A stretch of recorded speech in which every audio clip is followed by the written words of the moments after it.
Ladies and gentlemen, it is Wednesday the 25th of May, and today Mojang released the second snapshot for Minecraft 1.10, this one labeled Minecraft 16w21a. It is mainly a bug fix snapshot, but it has a few interesting changes as well. My name is slicedlime, let me give you a comprehensive look at the changes in this version. Let's start off with the general gameplay fixes. They have fixed a bug where their fishing rods would not be able to pull items dropped on the ground, which means that now you can use the fishing rod as a kind of grappling hook to reel in items that you can't reach. Pretty cool.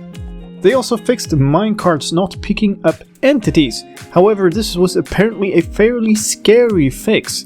So if you're a redstoner and you use minecarts in one of your contraptions, then please test this change out, open it in the snapshot, test it out, make sure that it still works, and make sure to report any problems to the Minecraft issue tracker.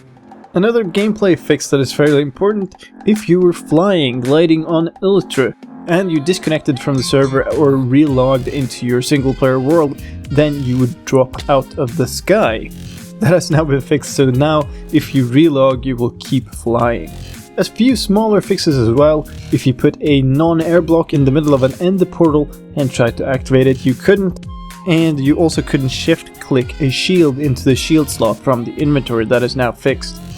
Here's a change to the debug screen, the F3 screen. This was actually added in the previous snapshot 16w20a, but it wasn't discovered until after I'd made my update video, so here it is.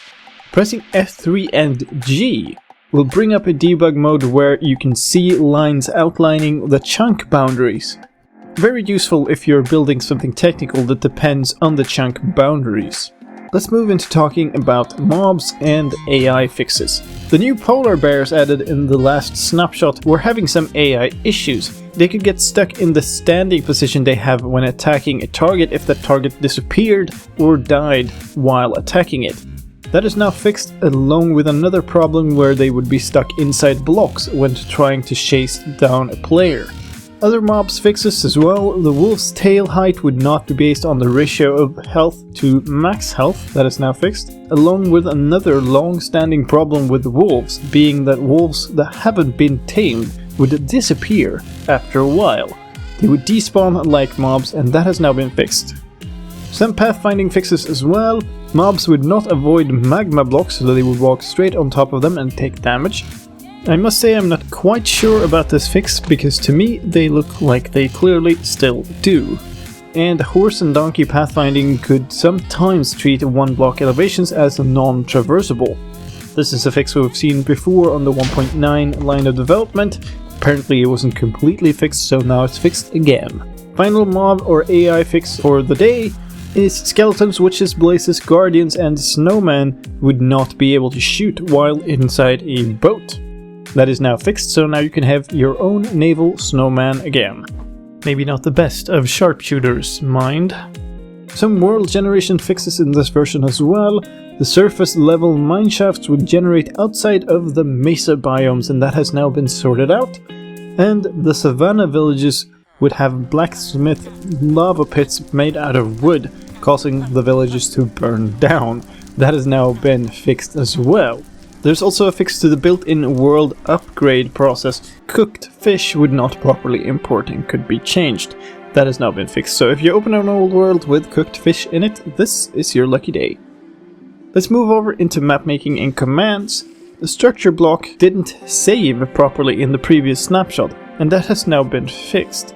There's also an issue where structure blocks would melt snow and ice close by because they were a light source. They are no longer a light source. Structure blocks now have a light level of 0, which both fixes this bug and makes sure that we don't get a lot of unnecessary lighting updates. There's also a new feature in the structure block in this snapshot. They now have structure integrity and seed fields in the load version of the structure block. Those are used to randomize decay in structure blocks. The structure integrity is a value between 0 and 1, interpreted as the percentage of the structure to load.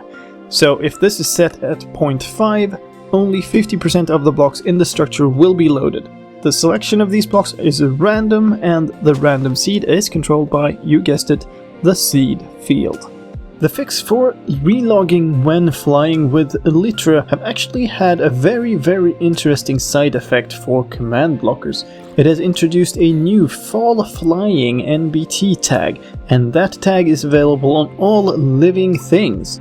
That means that we can now summon mobs and have them automatically fly with Elytra again, which again makes possible various numbers of techniques such as raycasting using the wings. Amazingly good news for everybody who was sad when the jump to deploy Elytra feature was implemented. Teleport change in the previous snapshot, we now have confirmation that that is indeed an intended change. I will be making a more thorough update on what I think about that and also a full tutorial on what the change actually means later on. But for now, let's move on. There was a problem in the execute detect version of the execute command, causing entities within a chunk to have their scoreboard scores reset. That has now been fixed. As well as bugs for the insertion tag for Teleron not working on servers and being unable to teleport from any vehicle. In the previous snapshot there is a new particle called falling dust. It is the particle used for suspended blocks that will fall if updated. However, the particle did not work with the /particle command, and it now does. So now there is a falling dust particle for your enjoyment. There's a bunch of rendering fixes as well. Signs, banners, skulls and chests would flash when there was an item spawner nearby. XP orb texture would turn grey right before reaching a player. A small rendering issue on block boundaries in F3 mode. And ender crystal beams would render backwards when used with the beam target property. However, there also seems to be a fair number of problems with the renderer in this version. The lava texture is entirely changed, making it look more like blood than lava. I believe this has now been confirmed as being a bug, so no more bloody hell. In addition to that, there's some small internal fix in a random destination routine, meaning that the chance that things would move north was slightly higher than the other directions, and a crash fix. And that concludes our rundown of the fixes for this version. If you want to try this out, then be a bit careful. It is a snapshot, it can corrupt your world or crash your game. So test it out on a test world or on a backup of your world. To get it running, head into your Minecraft launcher, create a new profile and select Enable Experimental Development Versions Snapshots. Now save, select that profile from the drop-down box and start the game. You will now be playing the latest Snapshot version, which is currently this one, 16w21a. If you want to find out more about updates in previous snapshots, then head on over to my Minecraft news playlist. There's a link on screen and in the video description. That has update videos for all new snapshots and versions. That's it for this time. My name is slicedlime, thank you for watching and I'll see you in the next video. Take care, bye bye.